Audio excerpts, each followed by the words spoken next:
What I'd like you to do before we start is to start thinking about resistance. And by the way, an introduction.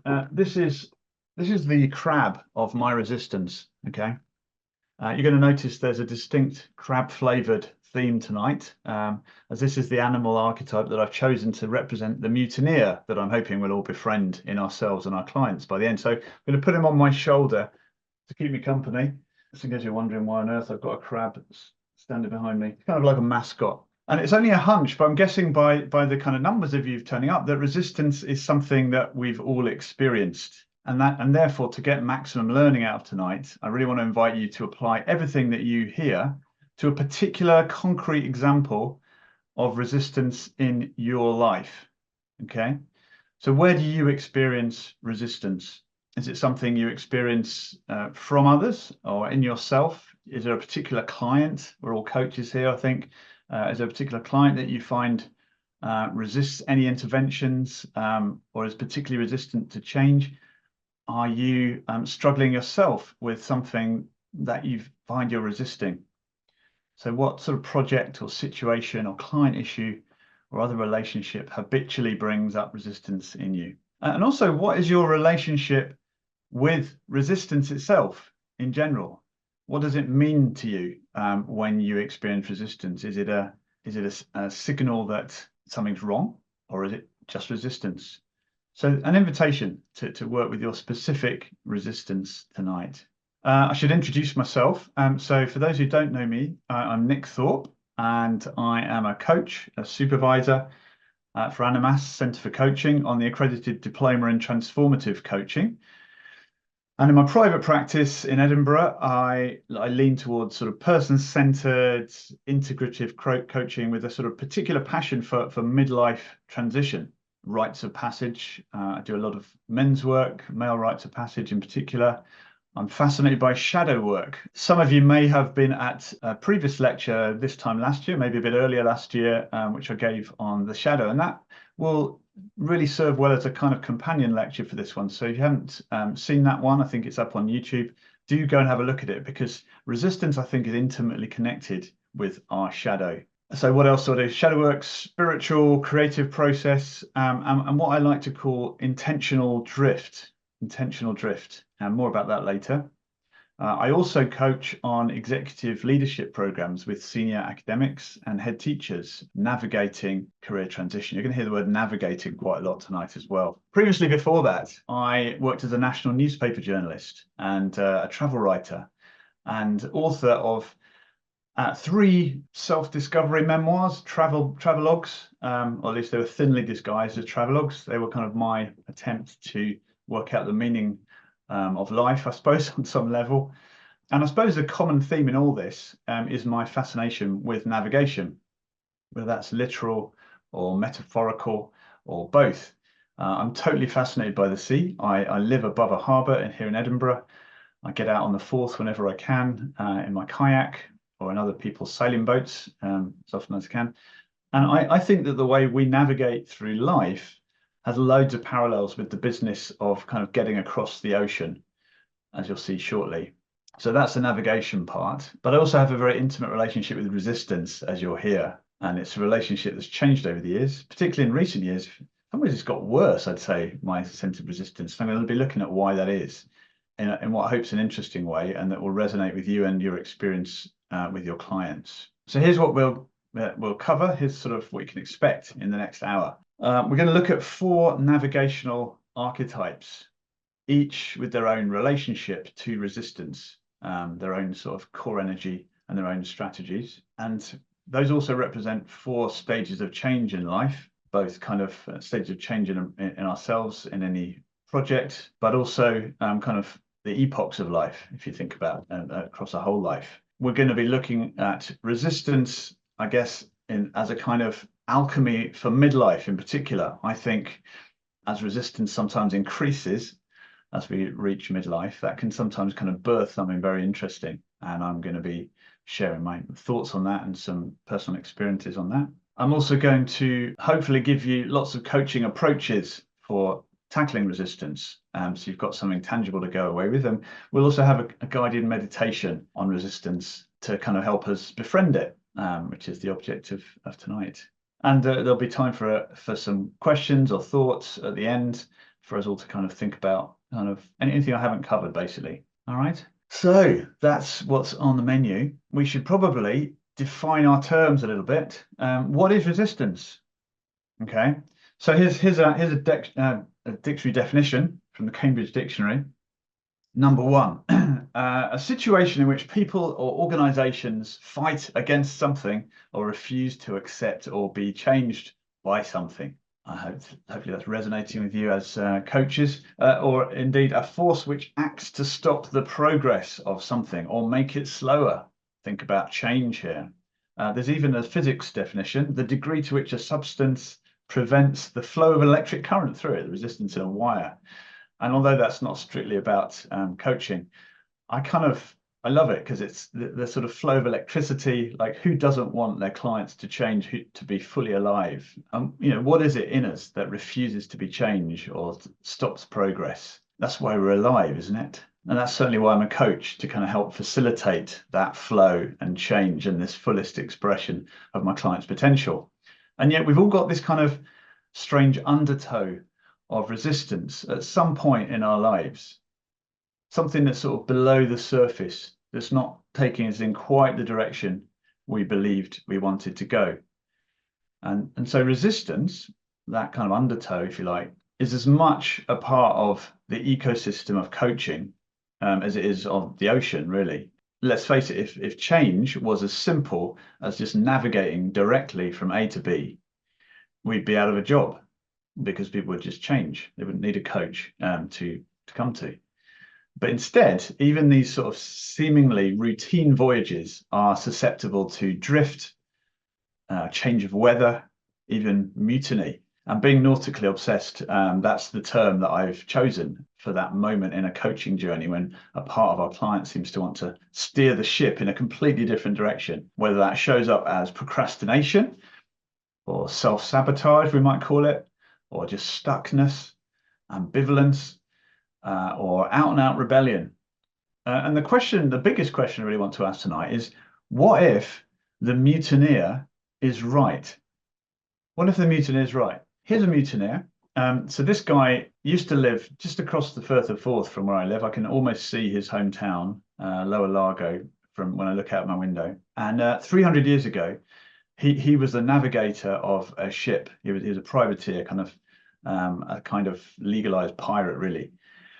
And he had a lot of resistance in him, let's just say. And he had a massive agreement when he was out in the Pacific off the coast of Chile with the captain of his ship, because he believed that the captain wasn't paying enough sort of attention to patching the ship up, which had been in a few battles. And unfortunately, his captain wasn't having any of it. And as they kind of pitched towards this island in the Pacific, Alexander Selkirk sort of played his last card and said, all right, I'd rather take my chances on a desert island than risk another day on board. And the captain said, fine, on you go then, and dropped him off. So as you see in this picture, Alexander Selkirk sort of dropped on the shore with a kind of a trunk, a musket, a pound of powder, a Bible, apparently.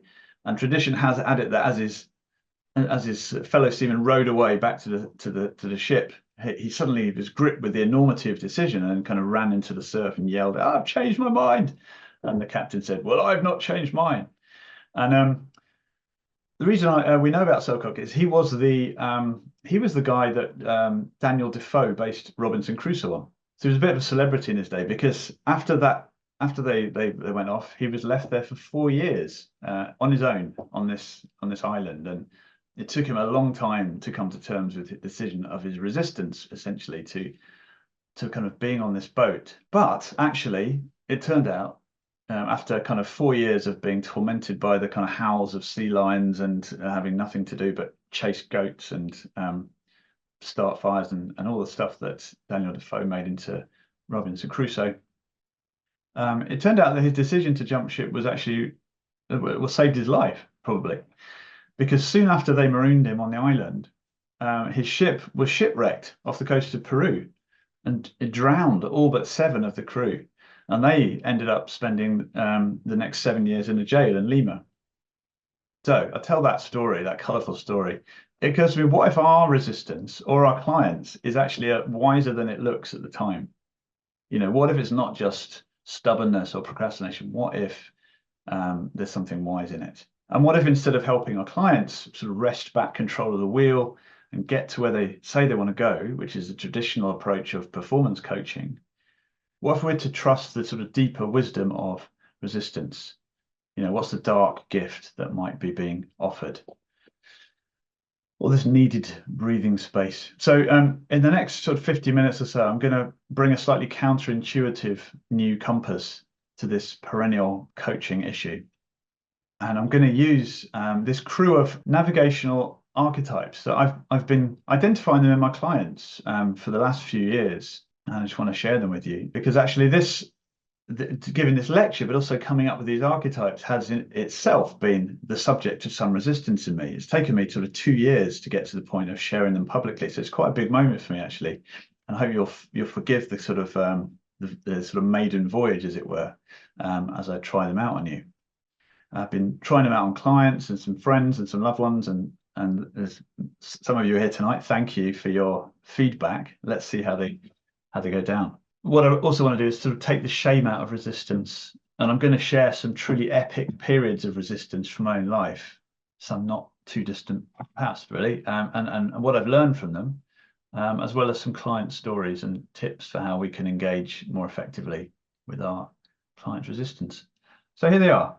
Okay, this is the navigate drift matrix. So we have the drifter, the wayfinder, the commander, and the mutineer.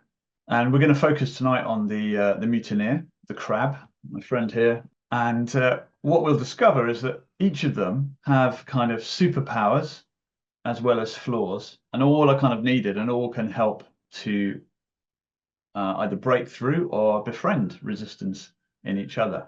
Now, the idea is that, we've all got all of them.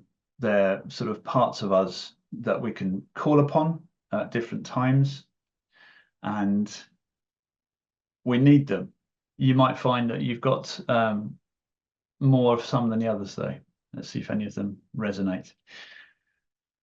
And I'm really grateful to Ginty Smith, who came up with these lovely illustrations to help me out with this. So let's go to look at them. So we've got the mutineer, whose kind of core energy really is resistance, hence why we are focusing on this kind of crab that I've come up with. The commander, his thing is action, or sort of a kind of striving. So the salmon, if you think about salmon, how they're capable of just swimming up completely against the current, up waterfalls to spawn at the top of rivers, that kind of A to B sort of coaching. We've got the wayfinder, whose core energy is vision. So this is the albatross, able to kind of, rather than sort of rather than push against things, he's actually using the air to kind of lift him, and is very much the kind of literally the bird's eye view, the bigger picture. And then we have the drifter, whose thing is surrender. Surrender is quite an extreme word, and I toyed with just using rest here because the jellyfish can just drift, but I think surrender, as you'll see later on, has a kind of a spiritual quality to it as well, which I'm really interested to share.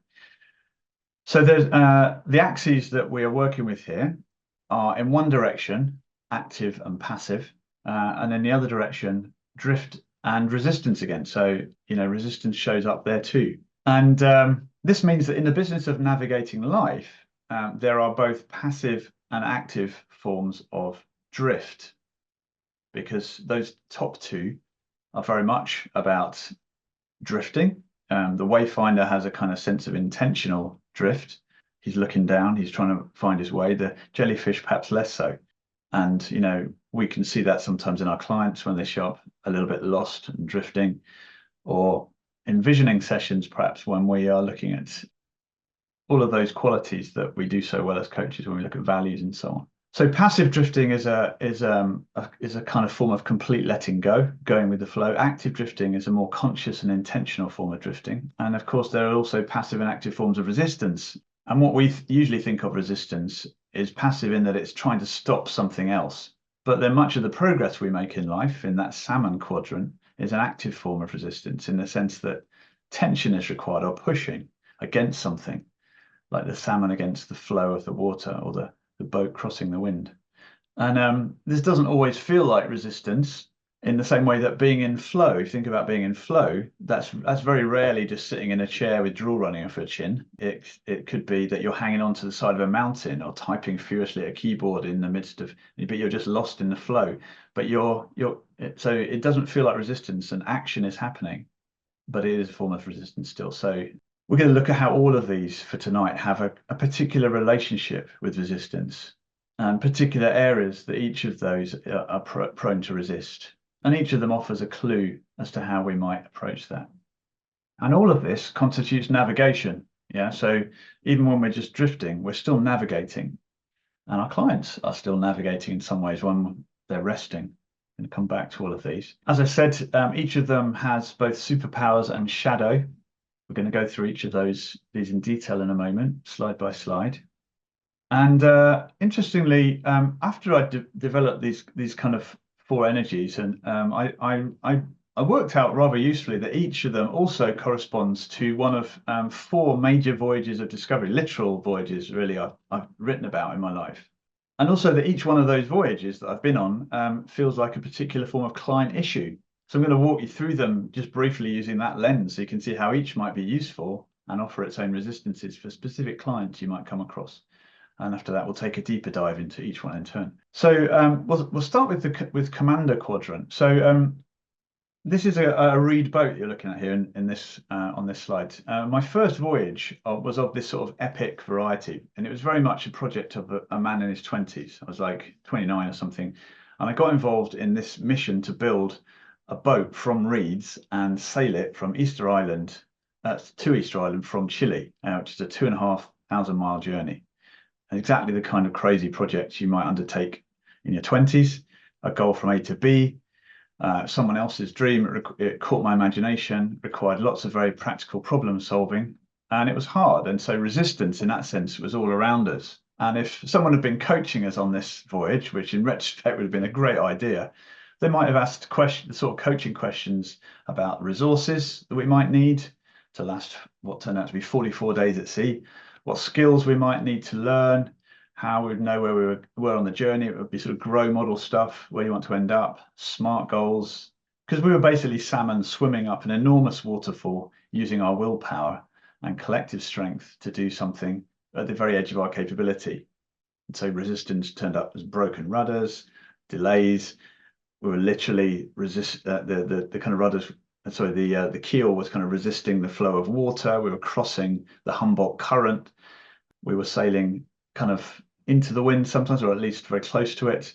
So it was all of those practical things, very much performance coach territory. Existential issues didn't really surface much, except when we were sitting under the stars at night or worrying about drowning. Okay, so that was the sort of first quadrant of my own journey, and that produced a book. The next one was slightly more open-minded. If you think about the Sills matrix, this is the kind of exploratory quadrant, because it came at a time when I was trying to work out who I was in Scotland. I'd been in Scotland for 10 years. Did I belong? So issues of kind of identity were coming up. Did I still believe in God? I think those are the two biggest questions. So as coaching questions, these are those ones that don't fit very neatly into a kind of what's the outcome for the end of the session, right? I just want to explore. I want to kind of work this stuff out. And so for that one, I actually decided to hitch rides on other people's boats in a kind of serendipitous way around Scotland. And I call this the sort of wayfinder quadrant, because it's this sort of drifting about like the albatross, trying to see things from above, opening my peripheral vision at all times, seeing what might be possible. Didn't know exactly how I was going to get from A to B. Just wanted to see what turned up, and getting the big picture. And with clients in this quadrant, we're obviously looking at meaning making, identity issues, values, purpose. Why are we here? Why are we why we're going up this river like the salmon? Like, is it the right river? And so on. And in fact, the resistance in this quadrant is usually going to come from the point where we're trying to pin it down a little. So, if I'm visioning, I love this quadrant the best, but if I'm up there flying around thinking of all the kind of crackling possibilities and sort of connections I'm making, it's a very creative quadrant. And then somebody says, yeah, but Nick, you need to actually get some of this stuff down on paper. How are you going to actually do a lecture with all these ideas crackling? How are you going to get it down on a script? And so the resistance comes to sort of, oh, right, I've got to actually produce something. So the third quadrant, if you like, the drifter, showed up. Well, it was kind of in my 30s, really, late 30s. Why it showed up was that I kind of hit a wall. I was trying to write the second book and realized that I couldn't force myself to do it. So willpower, that the salmon quadrant stuff, just wasn't going to cut it as a sustainable energy source. And so I burnt out. I had to drop everything. And my third book was all about letting go. So this is a kind of much more existential quadrant. And when we meet clients in this quadrant, they may sound rather stuck in crisis. We're in the realm of the drifter here. This is actually me and my brothers drifting down a Swedish river where we weren't really in control of where the river was going. We just had to go with the flow. We just had to trust the subconscious in this realm a lot. It sometimes doesn't feel like coaching at all. It might feel a bit more like the therapeutic realm. Again, one of the juiciest realms for me. It's a kind of shamanic, we're holding space, framing perhaps what's happening as part of an honorable tradition that includes the spiritual dark night of the soul, the hero's journey, the rite of passage. And resistance here is really natural. None of us likes to let go unless we've chosen to. So it's a different sort of resistance from, not coming up with your actions at the beginning of the next coaching session, back in salmon quadrant, back in the realm of the commander. This sort of existential resistance, really rich and dark. And I'd argue that to accompany a client here, you sort of have to have been somewhere not dissimilar yourself, perhaps. Don't know. We could argue with that a bit later. Don't know. So I was saying to my partner the other week, oh, it's a shame there isn't a book connected to the mutineer quadrant, this resistance quadrant. But actually there is. It's a book that I was completely unable to write. The crab got his claws in after 2 years of trying to write a young adult novel, and it wasn't going to happen. And I've had all sorts of coaching from all kinds of people to try and work out what is that resistance. Why couldn't I write a book? Why couldn't I create that? God, I've done 3 others. What was it about this one? We'll come back to that, because I'm hoping that my reflections on it hopefully kind of useful for those really stuck places. The crab just isn't going to come out from under that rock. So talking about the crab, let's just go into this archetype. Here we go, the mutineer. So I love crabs, as you probably gathered. I used to be really fascinated by them as a kid. I used to love kind of going to rock pools and lifting up rocks at low tide to see what I might find crouching under there. And usually, if you lift up a rock, you probably just in time to see a flurry of limbs as the crab disappeared under a neighboring rock. And coaching can sometimes feel like accompanying a client in lifting up this succession of rocks as we try and get hold of the crab. What is the crab that we're trying to get? Preferably at the back of the shell, so the claws don't get at us. If you're picking up a crab, you probably know this, but you have to kind of hold it here so that he can't kind of nip you with his claws. And there's a reason why I said that. I'll come back to it later. The back of the shell is very important for another reason. Hold that thought. Why is he so magnificently resistant? Who knows? Why is a crab resistant? Why are our clients resistant? Why are we resistant to certain things? There's a whole libraries of self-help books out there devoted to understanding and overcoming our resistance. And I really identify with my clients when they say they can't move. In fact, some of my clients come to me because I think I've still got a line on my website somewhere that says I have been personally and professionally stuck. And a lot of men in particular come and say, oh, I'm so relieved you said that. I was so ashamed. At least you know what it's like. Gretchen Rubin in the 4 Tendencies talks about this mutineer tendency. She calls it the rebel, but there's a brilliant quote that she has for to characterize as a rebel. You can't make me, and neither can I. And this is because when we're in this resistance, we can't force ourselves to do it either. And after so many years of believing that this is a kind of saboteur or the enemy within, or the sort of entropic, screwed up part of human nature, I'm coming to see him more in terms of my shadow. This crab is like a sort of grizzled, close protection officer, somewhat paranoid, but absolutely committed to my safety. So let's look at some of his superpowers. He's brilliant with boundaries. He's brilliant at saying no, and questioning things, and also grounding. If you've ever tried to get a crab out from under a rock, he's just there. He's not coming out for anybody. So he protects me during times of transition when my resilience is low. Helps me to say no to things I don't have a capacity for. He's quite a skeptic in asking these kind of tough questions I might otherwise ignore. And I'd say very vigilant in warning me when there's a threat that I need to notice. Perhaps those are some of the things that our client's resistance is helping them with. On the other hand, he's got quite a shadow to him. Pretty stubborn.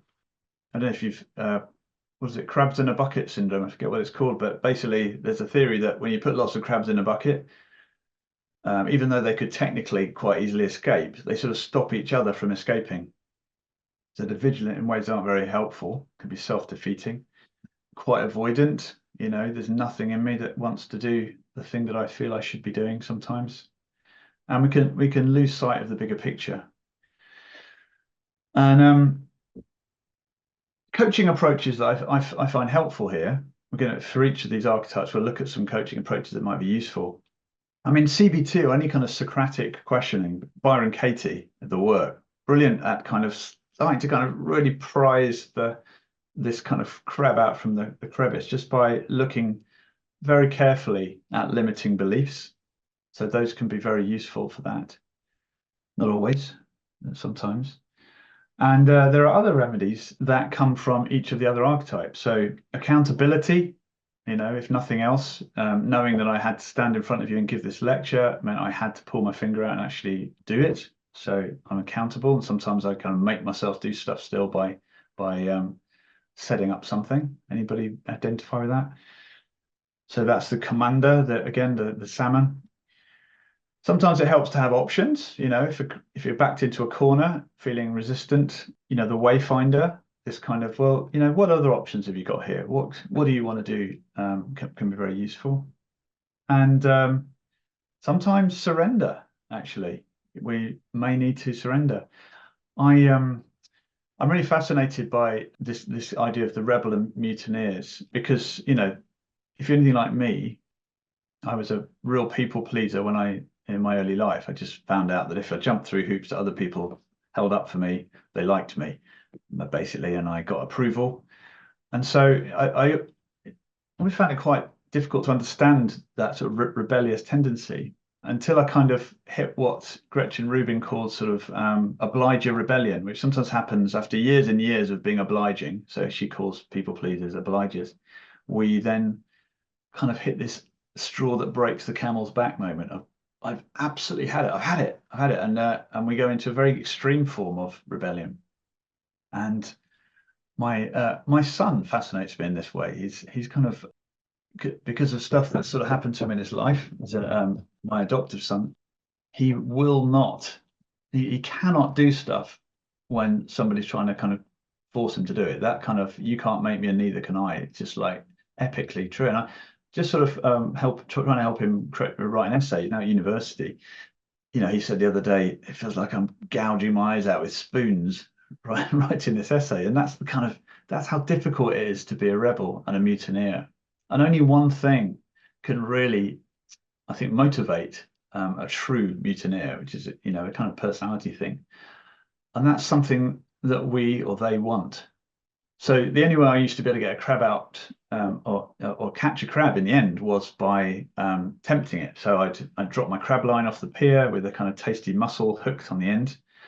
And I just leave it on the seabed for like a minute. And you'd usually find this kind of tentative tugs as the crabs sort of started checking it out. And if you pull it up too soon, they just drop off. But once they were committed to this thing, this lovely muscle, you could basically pull a crab out of the water, and all it was holding on by was its claw, and it could easily have just let go, and you wouldn't have got it. They just held on because they were so determined. So the determination of a mutineer, of a rebel, to get what they want is essentially the only thing really that's gonna motivate that kind of personality type. Which, I'm kind of in awe of. I really like seeing that in people now, and seeing that in myself. So that's the mutineer. Let's move on. So the commander is the salmon, magnificent creature, right? Whose whole aliveness in popular imagination seems to come from its ability to overcome resistance. Not only do salmon swim against the current, but against waterfalls, hurling themselves upstream against massive forces in order to deliver this kind of payload and then die, usually. This is the kind of don't just sit there, do something mindset, action, always doing, doing, doing. And the superpowers of the salmon are kind of obvious. It's this focus, like willpower, drive, focus. If you think about it nautically, we're talking about a telescope, very kind of precise focus. And for that reason, as I said, things like grow, smart, future pacing, accountability, the basic ABC of pure coaching, building habits, Atomic Habits, brilliant book for salmon, and planning our goals in manageable chunks. And it has a shadow side, of course, which can sometimes look like burnout. I mean, in this quadrant, we're most likely to burn out, as I did. We just don't know when to stop, obsessive, can't see the bigger picture. Think of this kind of the round the world solo yacht racer. Think of Captain Ahab, chisel-jawed, chasing the whale in Moby Dick. Think of that startup entrepreneur with sort of hunger in his eyes, but complete unawareness of how many hours they're working and how unsustainable that is. Now, some of the resistance that the salmon helps us work through is really important and basic common or garden resistance. So in the War of Art, for example, so creatives in the War of Art, Steven Pressburger says that any creative act starts with resistance. The blank page. You just expect it. There's nothing wrong that you show up and can't think what to write. As a professional, what separates you from an amateur is you just carry on anyway. This is common or garden resistance, and it's like resistance of life almost. It takes energy to lift up a stone. It's easier not to, and we can help clients with this sort of basic kind of resistance through all of these tools that you'll be familiar with as coaches. But then the burnout, and also what's the problem with this one is that we haven't really sometimes thought about the why. I had a young man came to me for one session of coaching, and I sort of asked him like what he wanted to achieve. And he just said, "Oh, I want to earn a six-figure salary." And I said, "Oh, okay, great. Why?" "Well, six-figure salary." I said, "Yeah, but what would that give you?" "Well, I'd be rich." "Okay, and why is that important to you?" Because I've coached many miserable rich people, frustrated that they'd kind of climbed the ladder and it was against the wrong wall, or in this instance, maybe swam up that river heroically and it was the wrong river. So as we hurl ourselves up waterfalls in this quadrant, our clients do, sometimes what we need is a little bit of wayfinder. And that's just one of the, so vision is often what's needed here to overcome resistance, and self-nurture from the drifter. And of course, boundaries, time boundaries sometimes, which is where one of the ways that the mutineer can be helpful. So let's look at the wayfinder. So the core energy here is visioning, envisioning, vision, and there's nothing like a dream to create the future, said Victor Hugo. And that expansive place, this is my absolutely favorite place to be in the world, where there's infinite possibility. Think of the albatross effortlessly borne aloft on wild winds in the Southern Ocean. You can stay airborne for ages, weeks, I think, without expending too much energy. Yeah. So that sort of drift, those two upper drift archetypes here. Superpowers are imagination, creativity, strategy, perspective. And that makes sense really of what the salmon's trying to do. You know, whose goal is this? I suppose if you had a nautical tool for this quadrant, it would be the compass. You know, where's north? Like, why? Where are we going, and why? What are your values? All of those things. What's your purpose? And there's actually an interesting spiritual discipline I heard about, again, nautical, which I discovered when I was doing my boat hitching trip around Scotland. And it turned out that long ago, there were these seafaring monks, and they did a kind of conscious drifting thing. So there was no fixed destination and no map to begin with. They would just clamber into a kind of leather coracle, this basic boat made out of animal skin and branches, and push off from the shore, and trust the wind and the tide to carry them to what they called their place of resurrection, which I love that phrase. You know, how many of our clients are really seeking, help me find my place of resurrection. You know, something in me's died, or if something in me's, I'm in the wrong river, or I'm in I need to resurrect this. I'm not done yet. You know, where do I need to go? So they knew there was something out there for them, but they weren't sure where it was. And you know, some of these monks went on to found whole communities. St. Columba went to Iona, for example, and Christianized half of Scotland from the base of Iona. Others just found a little island that they loved and kind of happily set up there as hermits. And as coaches, our clients might not yet know exactly what their place of resurrection will look like. And our job is just helping them to get on with their conscious drifting journey, keeping our eyes peeled for clues. And this can get lost a bit in this kind of business of getting ICF goals. And Western life as well kind of tends to want to push us towards an outcome, you know, just in the same way that at school or society, you know, what does he want to do when he grow up? Okay. And a lot of us come out of school into a job that probably wasn't our idea sometimes. I wanted to share a bit of a client story at this point, actually. Just share the shadow side there first. So the problem with the Wayfinder can be that they are a little bit ungrounded. Like me, there's so many ideas flying around that actually committing to one and getting on with it is difficult. So it can be indecisive. I'm a bit scattered, and open kinds of interventions like clean coaching, staying as much out of the client's story as possible in order to help them to work out their own narrative coaching itself, internal family systems, you know, really populating the inner landscape with different parts. Any kind of sort of creative coaching can be really helpful in this. And of course, the mutineer can provide this sort of grounding energy, and drive is needed sometimes. I need to go back into this sort of salmon energy in order not to just be perpetually in love with my ideas. And rest, like in any of the others, is often needed from this kind of drifter quadrant. But let me tell you about Julie. So Julie was taking a career break, and she'd been a very successful project manager, a very good salmon. You know, she knew how to get from A to B, but she wasn't really sure if it was the right river anymore. So she'd kind of given herself quite bravely a year's sabbatical, and that's why she'd come for coaching. She was going to use some of her savings, explore a kind of wider horizon, and seek this kind of mid-career resurrection, if you like, in an as yet unknown sector. And she had to deliberately keep that intentional drift to stop herself defaulting back to salmon energy, quick, get a job.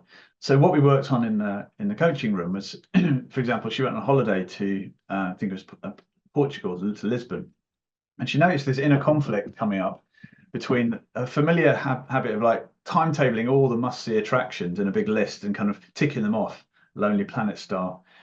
But then this quieter voice that just suddenly that sort of saw the back streets with cafes that she was kind of curious about, trinket shops, and so one of her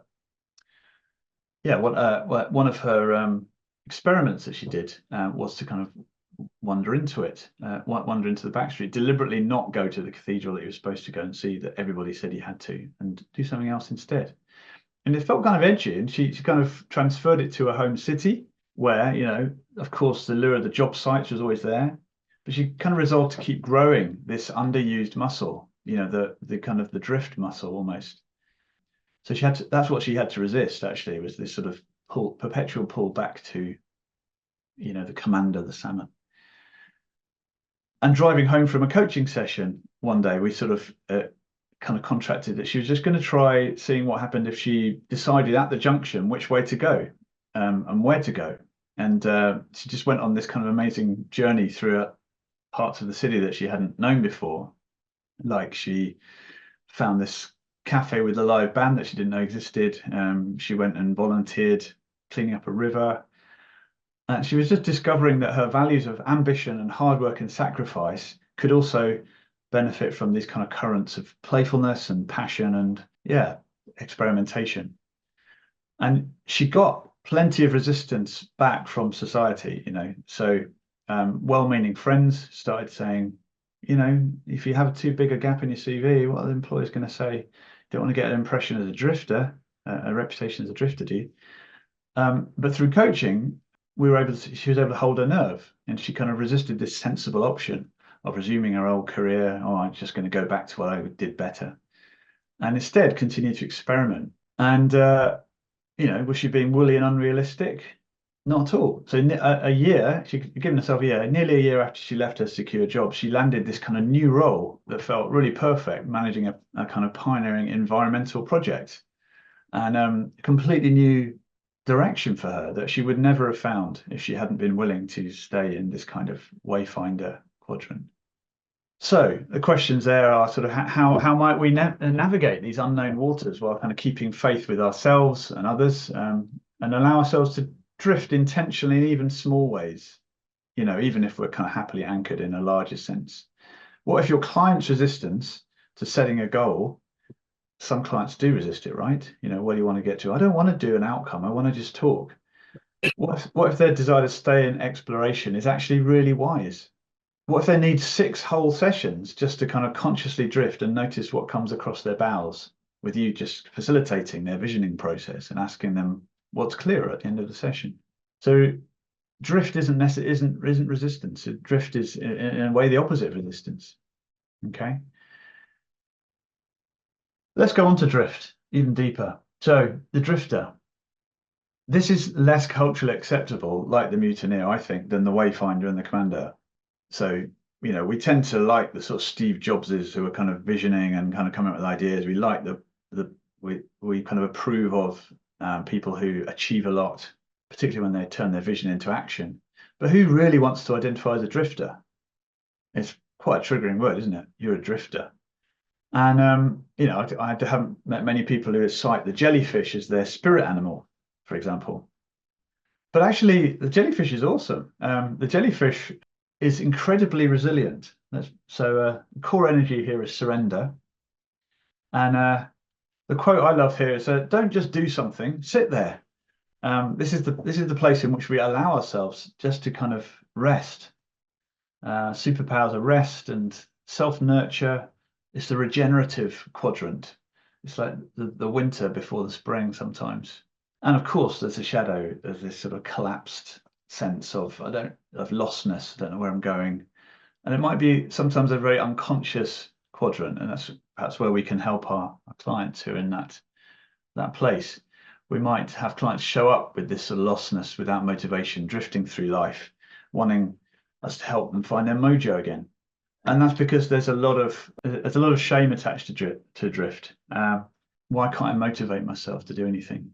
And I think it's really important to normalize this for our clients, because in a Jungian scheme of things, this happens bang on target often as we go from the first half of life, in which we wear ourselves out building empires on other people's agenda, stuff that we're supposed to want to do, and then get hit by those big existential waves. Why does this feel meaningless? What's the point of spending all this time earning money to buy stuff I don't really need when all I really want is to be with the kids or go fishing or sit and read a good novel? That kind of crisis point. What happened to that dream I had when I was younger? Will I ever do it now? We might hit this quadrant. Our clients might, after our first big health scare or relationship breakdown, when we're really well and truly running out of salmon energy, particularly if we're swimming against the current of our own deep yearning. And this quadrant, we're really starting to notice what we put into shadow. And it's actually a really important phase of energy to step into. Blaise Pascal said, all of humanity's problems stem from man's inability to sit quietly in a room alone. It's kind of quite a contemplative, can be quite a contemplative quadrant, I think. So what coaching approaches can we use here? Well, meditate is quite spirit. We can start to go into kind of spirituality here, I think. There's meditation, non-violent communication. What are your feelings? What are your needs? Let's just allow them and see what they are. Existential kink. I'm going to come back to that. Something I discovered quite recently. But it's part of this modern psychosis in a way to believe that we can always perpetually grow, like personal growth. We should just keep on growing. Well, why is that any more sustainable than than economic perpetual growth? Isn't there a need for rest? Isn't there a need for this kind of jellyfish phase of just admitting that our lives have become unmanageable and surrendering to our higher power, as the 12 steppers say? So this is kind of equivalent in a way to sleep. Sleep's not wasted time. Sleep is regenerative. And there's something kind of deep and shamanic and kind of, what do the Gestalt people call it? The fertile void. So even though jellyfish might look a bit listless, they're like the Taoists of the nautical kingdom. They can go with the flow, they move within what's possible, and they're flourishing. They're one of the most successful species, actually. I think they survived 3 mass extinctions as a species, jellyfish, due to this simple strategy. And actually, interestingly, a jellyfish can actually devour a crab given time. You'd think it would be the other way around, right? So, resistance remedies. I want to share an example from my coaching here, from when I was being coached. I was showing up very listless one day with my coach. What I shared was, I just don't feel like I've got the energy to even stand up anymore. I'm just exhausted, very jellyfish. And my coach, who was very wise, said, okay, well, what do you want to do? And I said, oh, I just feel I could almost just lie on the floor and feel so tired. And she said, great. Yeah, do you want to do that then? I was like, what, now? Yeah, why don't you try it? And so it was a phone coaching session. So I sort of lay on the floor in a fetal position with the phone next to my ear, feeling a bit foolish, and just said, okay. She said, okay, how's that going? Well, I don't know. I'm paying for this, aren't I? But I'm starting to feel better. I didn't know you could just give into it, just surrender to it. And I stayed there for about 5 minutes, just tracking the energy in my body, until then I sort of felt like getting up again. And I think this is genius. And there's a slightly edgier version of this called existential kink I've been experimenting with recently. It's so in the same way that people in the kind of kink community experiment with things that they're not supposed to like being flogged, for example, in order to explore their own subconscious pleasures. Existential kink invites us to go further into our existential pain, the thing that we think we don't want, which is often this kind of quadrant of lack of energy or sort of lostness. And existential kink says, is there a way perhaps in your shadow that you're slightly getting off on this? So I tried this. I tried going into this sort of feeling of intense tiredness in, a little bit further. Like, what is it I'm feeling when I'm just kind of lying here on the floor? And it was a fear that I would, I would have a breakdown. I'd never be able to get up. I just went into my kind of most neurotic imagination and just allowed it to do what it did. And I found myself imagining myself in hospital, being like cared for, being spoon-fed by people, and that I wasn't responsible for anything anymore. I was completely ill, and everybody would look after me, and it was delicious. Absolutely loved it. And I sat there and kind of thought, there's a part of me that, in a way, likes being tired, in a way, because it's sort of, I'm getting off on it in some way, and actually got up after that and felt great. So I haven't done much experimenting with that, but I commend Existential Kink, the book, to you. It's interesting, if nothing else. Give it a go. I did something similar with my book when I burnt out writing my second book. I decided to write a whole book about letting go. So this is the letting go quadrant for me, where I sort of, what would it be like just to stop, to let go? And I went and spoke to loads of people about letting go. And in the same way, when I was thinking, oh, I really should try and do some sort of lecture or unveil this quadrant stuff that I've worked out, I was feeling resistant to it, and I thought, oh, I could go into the resistance. So that's why this is about resistance, because it was the thing that really pleased my crab to be able to explore together. Resistance remedies for the drifter, back into vision for the wayfinder, momentum. You know, what can we build in terms of momentum again? The danger for the drifters, that they just perpetually drift, waste a lot of time, and boundaries again for me to know. Okay, just notice we've just gone 7 o'clock. I want to end this section with. Do I want to do that now? Actually, maybe I'll do that after. I think it might be a good time for our little guided meditation, and then some of this can come up in when we are in Q&A, I think. So I don't know if you're feeling resistance to a guided meditation. Anybody? He says playfully, but we could use that. So you can do this with your camera on or off. You could do it sitting or standing or lying down with your eyes open or closed. So do what feels right. I'm going to slow myself down a little bit because I realize I've been speaking very quickly. I'm just going to stop sharing this for a moment. And I want you to notice in which posture you have the least resistance. As you sit there or do whatever you've decided to do, what position gives you the least resistance? And I'll invite you just to take a few deep breaths and encouraging your exhalation to be a little bit longer than your inhalation. I'd like you to choose a mild to moderate issue that you are resisting yourself. It might be the one you thought of at the start, or something that's come up since. It might be something you're resisting in what I've been saying.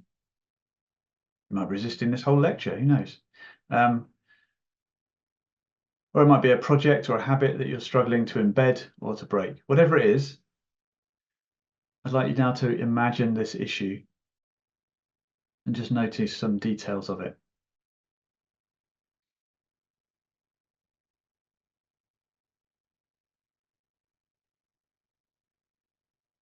And see if you can feel the physical sensation of this issue in your body. That is, how do you know you're resisting it? What's the felt sense of that? Notice where in your body you're feeling it. Perhaps in your chest, your throat, face, where is it?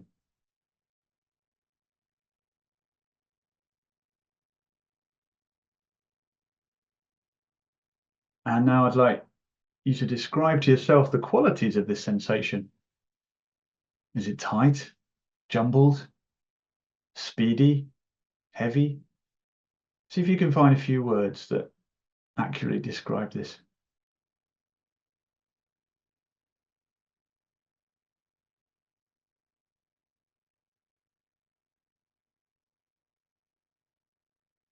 Does the resistance have a color or a texture or a particular material it's made of? Is it like a stone wall maybe, or a tight armor or a tight band? If you struggle to feel this somatically, feel free to imagine it.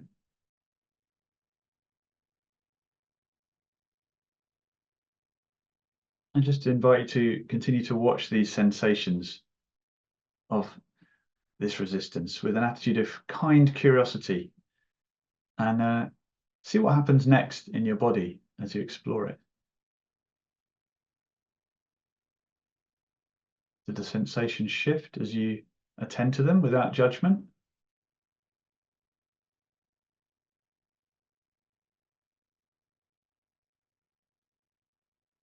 Maybe it stays exactly the same. Remember, we're not focusing on this resistance to get rid of it. We're mindfully feeling the quality of the resistance in our bodies without judgment or labels.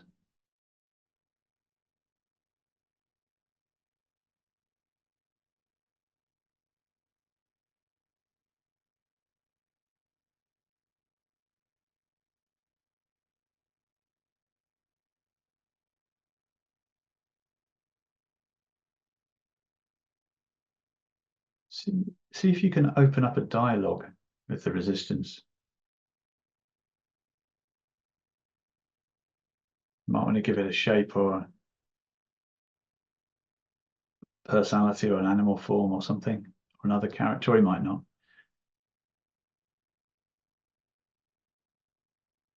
But you might want to ask, how are you serving me, dear resistance?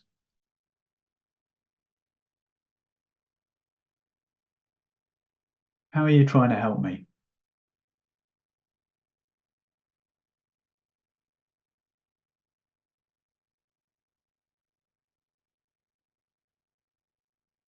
What might you be protecting me from?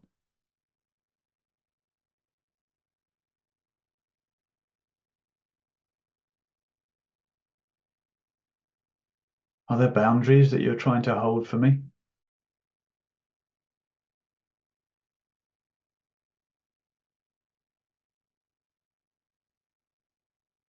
Are you trying to help me pace myself or my energy output?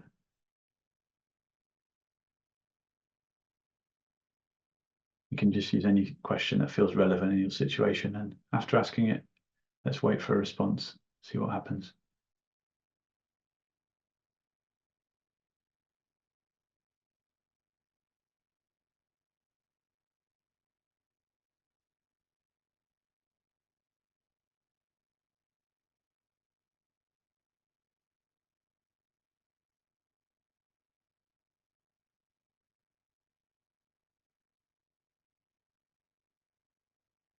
So see if you can allow a response to arise organically in your awareness. Maybe not in words, or might be an image or a sensation, something intuitive.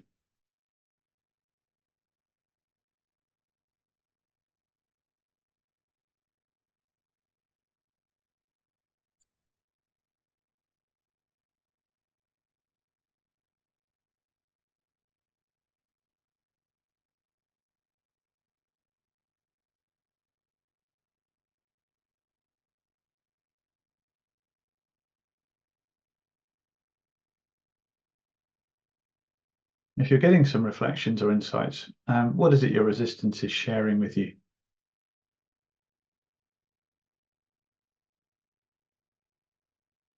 As you return to the original issue you selected at the start of this practice, what's happening now in your relationship with this issue? Is there any shift?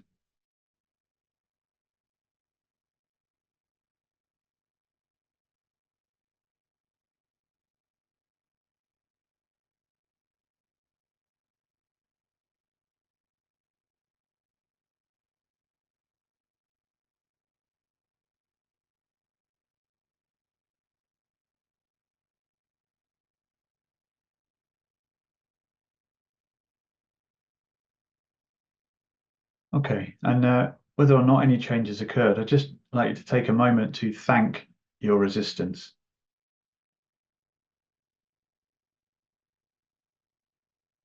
See how that feels. Thank your resistance. And when you're ready, you can come back into the space. You might want to take some notes if anything's come up for you. You might want to share and chat if you'd like to, because I think we're going to move into a slightly more interactive phase just now.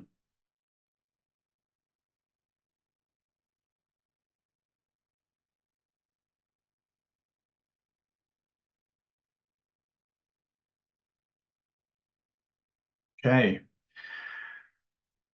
So I have some more content to share, but I'd like to see if it comes up in the questions. Some answers coming there. So feel free to share any of that. My resistance is a big marmor block that wants to protect me. I'd never seen the fact she wanted to protect me. Thank you, Ricardo. Yeah, feel free to share anything that's come from that. Actually, I didn't use IFS parts technique as far as I know. I adapted a really great little meditation from Insight Timer, which I'll share in the resources. But there's definitely some similarities there. Could I put the action slide back up? Yes, could do that in a moment. Just going to read through what's been happening. Mine was like a big fat grey slug. Thanks, Emily. Love it. So as a client-led coach, of course, I'm very open to the fact that all of my archetypes are kind of my idea, and I quite like the fact that people will choose different animals for them as well. I'm loving that. Resistance felt heavy like a big anchor. Interesting.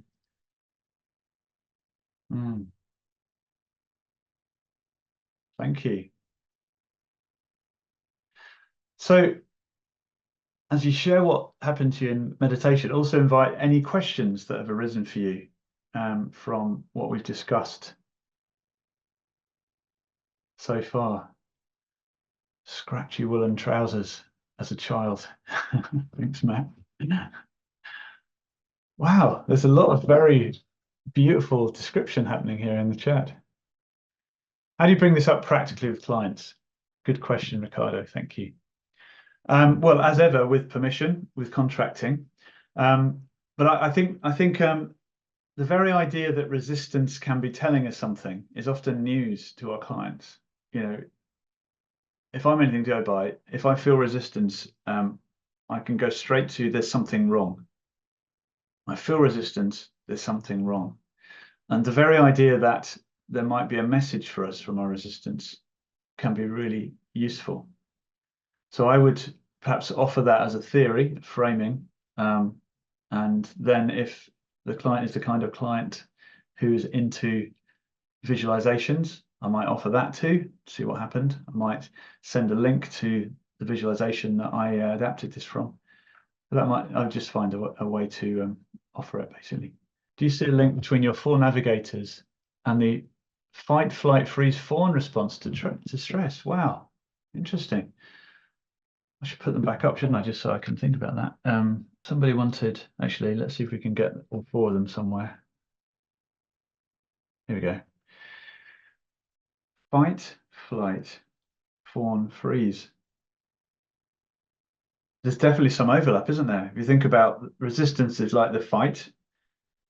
I guess the albatross is literally flight. I don't know if that is. Fight, flight, fawn. Fawn and freeze. Surrender is very close to freeze, I think. Can be. Thank you. Very interesting. Can I share that link, please, for Insight Timer? Is that right? Is that what you meant? That's going to be shared in the slides. Don't worry. I've got a URL for that. Anything not clear? I have to admit, I'm kind of curious. This is literally the first time I've tried to explain this thing that's been percolating through my imagination for 2 years. And I mean, I'm gonna share a link at the end of the session where I invite you to get the slides, but also if you've got any feedback, I'd be very curious to know what works. Because one of the other things that fascinates me about this is that it's also ties in quite nicely to stages of life. So let me talk a little bit to this idea of resistance in the second half of life. I covered this little bit in the shadow lecture last year. But according to Carl Jung, you know, our shadow forms early in life. So all the stuff that we repress, hide, or deny, including all of the stuff that was ridiculed by our peers, or parents, or society, and shunned, we kind of stuff it into the bag of our shadow. So Robert Bly said, we spend our lives until we were 20 deciding what parts of ourselves to put in the bag, and the rest of our lives trying to get them out again. And I think part of the role of this really existential resistance we can sometimes feel, is to help us to do that, to start to realize which bits don't really work. Brené Brown calls it the great midlife unraveling. Just quote something that she wrote. Midlife is when the universe gently places her hands upon your shoulders, pulls you close, and whispers in your ear, I'm not screwing around. All of this pretending and performing, these coping mechanisms that you've developed to protect yourself from feeling inadequate and getting hurt, has to go. Your armor is preventing you from growing into your gifts. I understand you needed these protections when you were small. I understand you believed your armor could help you secure all the things you needed to feel worthy and lovable, but you're still searching and you're more lost than ever. Time is growing short. There are unexplored adventures ahead of you. You can't live the rest of your life worried about what other people think. You were born worthy of love and belonging. Courage and daring are coursing through your veins. You were made to live and love with your whole heart. It's time to show up and be seen. This is what Brené Brown believes the universe is whispering in that kind of drift quadrant when we start to unravel in midlife. I love this idea that our armor, which is obviously the speciality of the mutineer, starts to serve us less well in the second half of life. So here's my theory for the first half of life, and you'll notice that I went round it in this direction. So I think the resistance that the kind of mutineer is kind of trying to help us to stuff things in the bag, perhaps when we're young, protecting us by all the stuff that's not going to get us to be popular with. So this is where we're forming our shadow. And I think when we hit our 20s and 30s, sometimes we're often following others' agendas because, we've stuffed our own stuff away, a lot of it. We're kind of, you go out into the world doing kind of what we think we're supposed to do. Often, we're lucky, maybe not, maybe we've thought a bit more about it. But it's often not until we hit that midlife moment where we start to see other possibilities, and often this is when we come to coaching as well, and that might sometimes precipitate a bit of a crisis, in the second half of life. So bang on target, we start to I think if we're wise, we surrender to it. So we surrender to this moment, kind of like Brené Brown's talking about, although she's not really one for surrendering. She talks about the universe kind of coming at her like a cage fighter and pinning her to the floor. But what if that's okay? What if that is the job of the second half of life? So in the second half of life, perhaps we have a bit of a dark night of the soul, and then we're into the going in a sort of clockwise direction there, when we're sort of starting to vision a bit more. What is our unique purpose? Nietzsche said, become who you are, make what only you can make. So our mission perhaps grows at this point. We start to kind of see, this is why I'm here.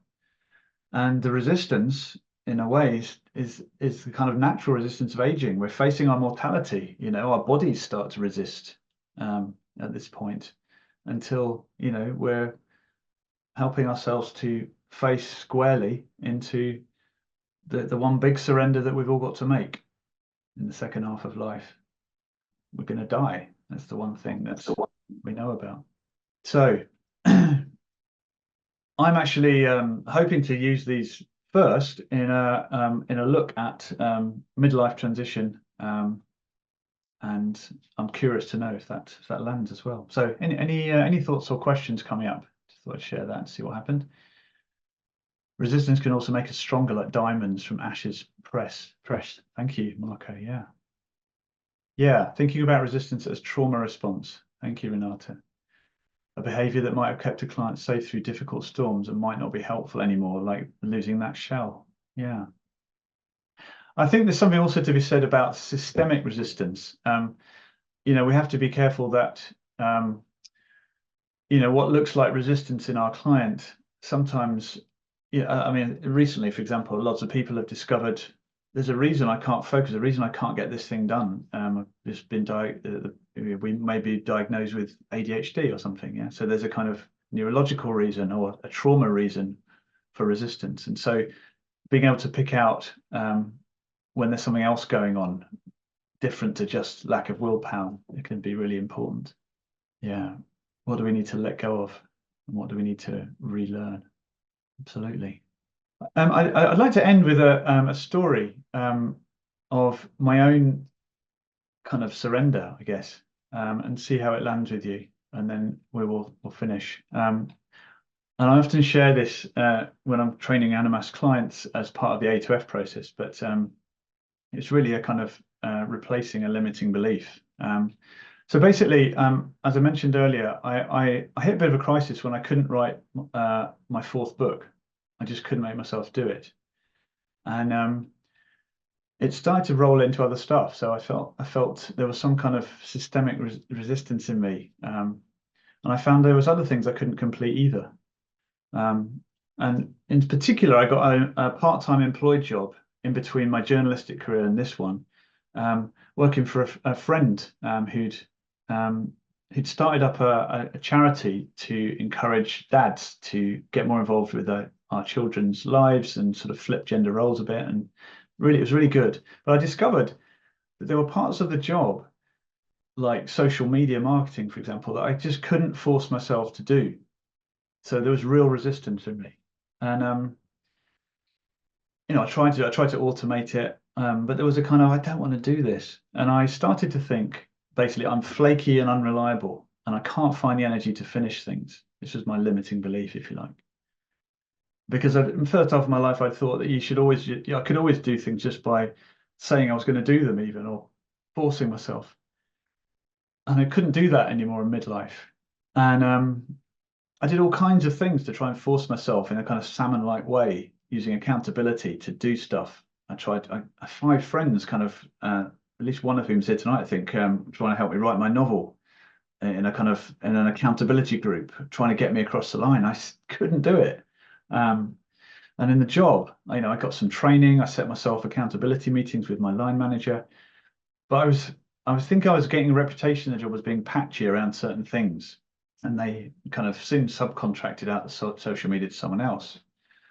But it had a very kind of corrosive effect on me. I felt guilty, and I started to doubt my own word. And was this just common or garden resistance, or was there something else going on? So what I did when I tried to reframe that belief was I kind of looked at other areas of my job. I realized that by having that stuff taken off me, I was actually doing some really cool projects that weren't on my job description at all. Like I ran a National Year of the Dad campaign with my colleagues, which won awards. I helped some school kids write and record a song for dads, learned to shoot and edit video, had loads of energy. So suddenly for large parts of the job, just not for this part of me. And my friend who'd employed me got very ill and got cancer. And I found myself mediating his journey, his kind of existential journey, really, through writing, which again I could never have imagined. And I eventually had to write his obituary. And I realized that my resistance was telling me something quite important when I actually bothered to listen to it. When I sort of said, what is it trying to tell me about this thing that I'm doing? Was it about that? Because I discovered soon afterwards, I kind of heard about coaching and went and met the head of Animas and just felt a complete flow. And this is how I changed my beliefs here. The original belief was I'm flaky, I don't have the energy to finish things. But the truth was slightly more complicated. And I realized that for the right project or person, I have almost unlimited energy. But for the wrong project or person, I've almost none. And so what it gave me, this resistance, which is why I love the crab so much, is that I now know how to discern what I should say yes to and no to in my life. I mean, I might not be around that much longer. My friend only lasted till 50, life is short. What if, my resistance is helping me know what's for me to do in my life? What if that's true of our clients too? What if I can trust my resistance? And I think that's the thought I'd like to leave you with, that hope. If there's one thing that I hope's really landed is this kind of idea that resistance might be trustworthy.